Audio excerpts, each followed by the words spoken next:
কিশোরগঞ্জের মিঠাইমন উপজেলা স্বাস্থ্য কমপ্লেক্স হাসপাতালের সেবা বন্ধ রেখে চিকিৎসকরা পিকনিকে ব্যস্ত। হাসপাতালের চিকিৎসক কর্মকর্তা কর্মচারীরা চিকিৎসা কার্যক্রম অনেকটা অচল রেখে পিকনিকের জন্য গিয়েছেন সেন্ট মার্টিন। এভাবে হাসপাতালের সেবা কার্যক্রম বন্ধ রেখে পিকনিক করার ঘটনা নিয়ে ক্ষোভ প্রকাশ করেছেন রোগীরা।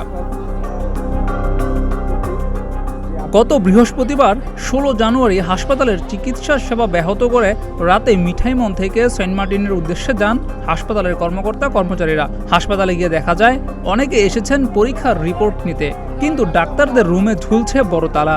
বহির্বিভাগে গিয়ে একই দৃশ্য দেখা যায়, সেখানে সব রুমই ফাঁকা। এ বিষয়ে মিঠাইমন উপজেলা স্বাস্থ্য কমপ্লেক্সের কর্মকর্তা ডাক্তার আব্দুল আল শাফির ফোনে একাধিকবার কল করা হলেও তিনি ফোনে সাড়া দেননি। তবে কিশোরগঞ্জ জেলা সিভিল সার্জন সাইফুল ইসলামের সঙ্গে কথা হলে তিনি জানান এ বিষয়ে খোঁজখবর নেওয়া হচ্ছে। জিয়াউর রহমান, প্রতিদিনের বাংলাদেশ।